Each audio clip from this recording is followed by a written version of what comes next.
Hey, good morning, everybody. I have a great friend, Michael.delvecchio with Draper and Kramer Mortgage, who has some great tips for you. Take a look. Thanks.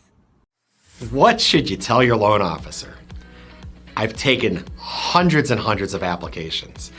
Every now and then, we're almost ready to go to closing, and we're surprised by something. What's that something?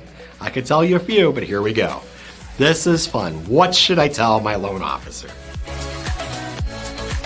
If you lose your job before closing. Oh, no, don't tell me that one, right? No one wants to lose their job. Oh, and don't call that lender. Don't tell them I lost my job. Guess what? You need to tell your lender if you lost your job. Or if you moved companies, because we have to verify your employment. We have to make sure you have a job and the income's coming in order to close a loan. So if you lose your job, make sure you call your mortgage loan officer. If you like this information, hit the like and subscribe button below. Yes, this is a fun topic today, but if I don't have people who like this, nobody's gonna see these videos. So we wanna keep putting these videos out each and every week. Don't buy a car. I pulled your credit report, remember 2 months ago? And I qualified you for that mortgage based on what your bills looked like on your credit report and how much money you make. Every now and then, somebody will go out and buy a BMW. That car payment, it's not as big as a mortgage payment, let's hope, but it might be a pretty good size payment. So if it is a good size payment, it could affect your qualifying for that home mortgage. So don't go out and buy a car. What about furniture? You're buying this new house. How cool is it gonna be? We're gonna decorate our new home, right? So we go to American Furniture and we're looking around. We all say to ourselves, I'm not gonna buy anything today.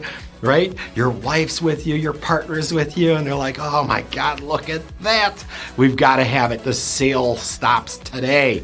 If we don't buy it today, we're not going to get it at that price. Stop. Time out. Call your lender. Mortgage lenders, when you go to buy a home, require that you have this cash for a down payment, but it has to be verifiable. It has to be in a bank, has to be in a 401k, has to be in mutual funds, retirement funds, something, but we have to verify it. I've had people honestly say, I have a jar in the kitchen. I've been putting money in it for years. I got tons of money there. Well, then you need to go put it in the bank, because without it being in the bank, a lender or mortgage company can't use it for the down payment on a home. Large deposits, think about that one. Somebody all of a sudden the other day, true story, somebody put $25,000 in their bank account. And of course, I get an updated bank statement and I'm like, well, what's that 25 grand? Oh, my mom gave me a gift. Well, then we have to do something called a gift letter, because gifts are allowed from family members, but we have to source and track that money. So don't go put any huge amounts of money in your bank. Venmo. All these little banks and transfers of money. I have to verify all your cash for closing.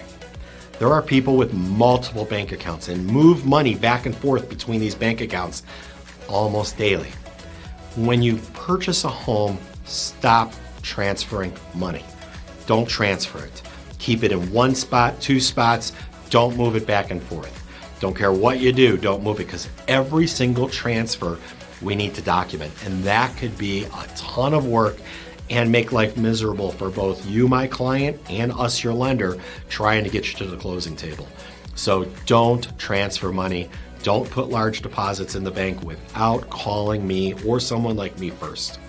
This is a what not to do kind of video, but I think it's so critical because I can't tell you how many people do the things that I just described.